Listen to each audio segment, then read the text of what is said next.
all, it's Alma with the Cat's Pajamas, and I just thought I'd do an assembly video for our Cubby Countdown Cutables. With 25 cubbies and boxes, it's perfect for an advent calendar or a countdown calendar for a special day.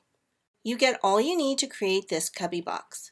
SVG cutting files for the sides, middle, and base, along with the box and mats for the sides in front of the boxes. Start by using your cutting machine to cut out 4 of the sides. These are the ones with the small tabs on one of the short sides. 4 of one of the center dividers, the ones with the slots cut out on the inside, and the other center dividers. These are the ones with the slots cut on the outside. Cut 4 of these as well.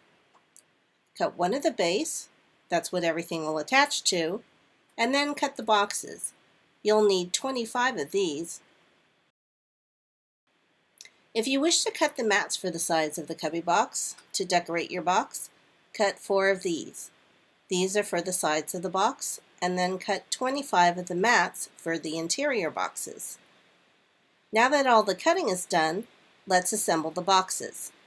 I've used the dash line version so that you can really see the dash lines. The boxes also have cutouts to make it easier to get to your treats.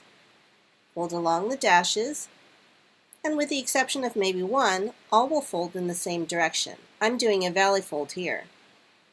Keep folding until all have been done. If you wish, you can use a bone folder or something to burnish the folds so that they're nice and crisp. Now let's make the box. Fold back the small tab on the short side of the box and attach the adhesive close to the crease. You can use double-sided tape, glue, or even hot glue. This joining will be under some stress as you'll be pulling the box in and out of the cubby, so you want it to be strong. Now bring the left side onto the tab and press firmly. Fold the side tabs into the center of the box and close that side by inserting the bottom tab in the box. Then you can choose to close the top of the box. You can decorate your box with the mats that come with the Cubby Countdown Cuttable or not. Now you have your box. For my box, I'm folding the top of the box in. I just think that it adds more stability when you pull the box out from the cutout. Then I'll add the mat to the front. I think it would look so cute with the numbers cut out of the mat so that you can see the base box, or on this particular mat using a white pencil or chalk pen. Now let's do 24 more. The next step is folding each of the side and center pieces for the box.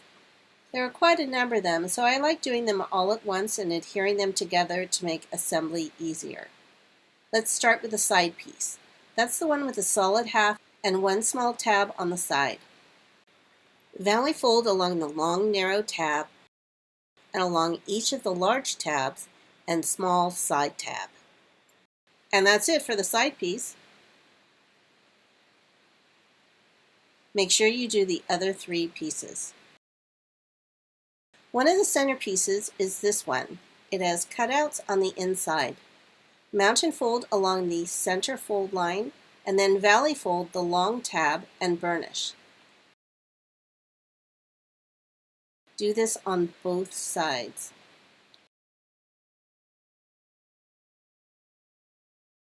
On the short side, fold the 4 tabs out on both sides.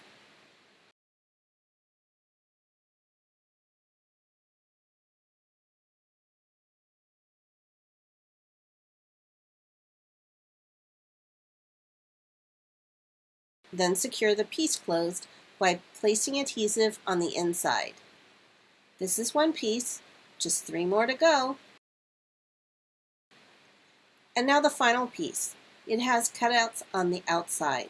Fold along the long center fold line and place adhesive on the inside large tabs, on one side only.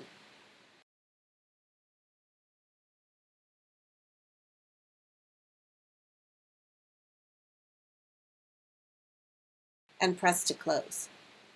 Valley fold the small tabs at the bottom and sides out.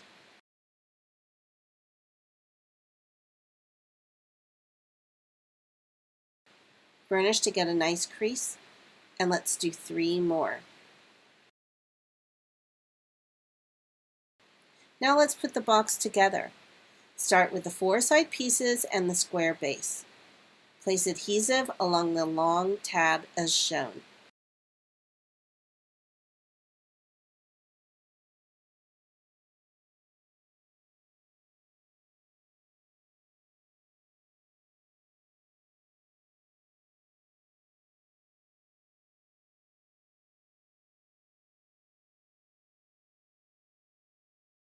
And along the short tab as well.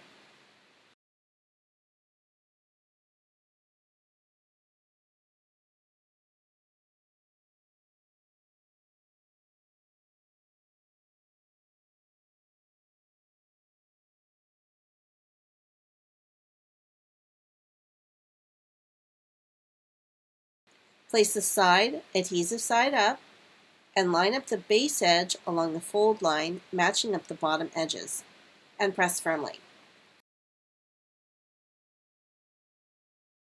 Then do the same for all the remaining walls, keeping the small tab always on the side away from the previous side's tab. Make any adjustment to the sides to ensure that the edges line up properly. This is the base that everything will attach to, so it's better to make sure that it's as accurate as possible.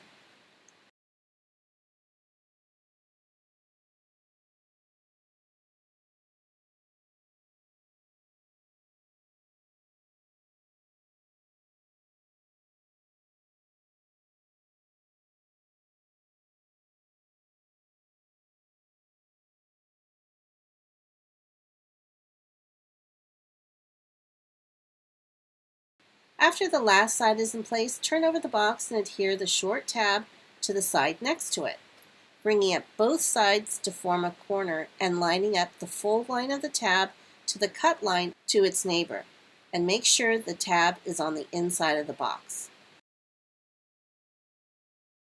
Do the same to the other 3 corners.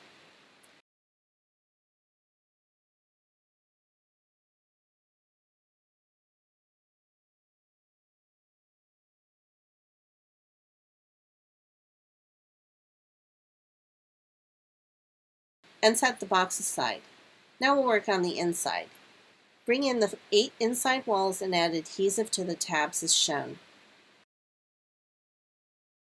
Basically, you'll be adding adhesive to the flaps that will be touching the bottoms and the sides.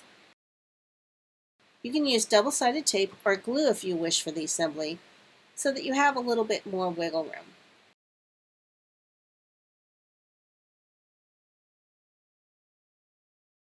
I'll speed up this taping part because I know it's not the most exciting thing to watch.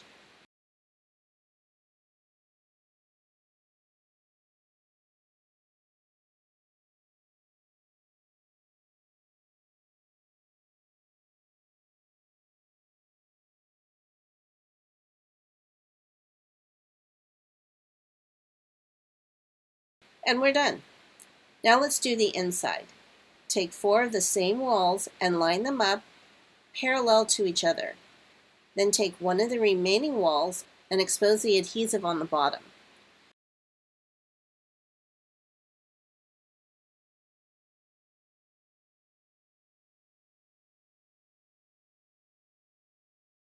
Position the wall perpendicular to the 4 walls and place the slots into each of the walls as shown. Press the adhesive onto the flaps of the bottom of the walls lightly. You just want to tack it down. Then, to make sure that the walls stay square, I like to put 1 or 2 of the boxes inside the wall. Then I'll repeat with the remaining inside walls.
Now that we know that everything is basically square, remove the backing from the first walls and all the small tabs. Now place the whole thing into the cubby box. Line up the wall with the slots on the side walls, centering them in the slots.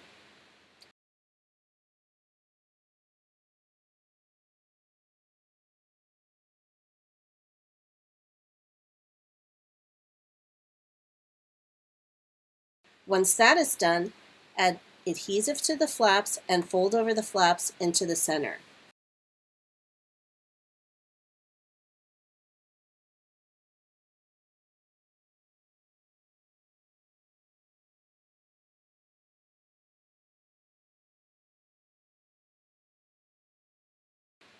Before everything has set, make sure that the boxes fit and are easy to take in and out. Now that the cubby box is done, go ahead and add in the rest of the boxes.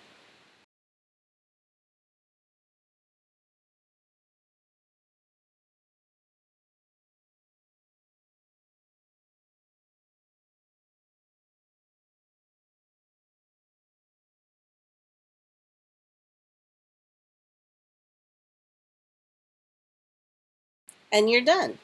Now even the smallest treasure will have its place in this Cubby Countdown box. I hope you give it a try and let us know if you have. Have a great day!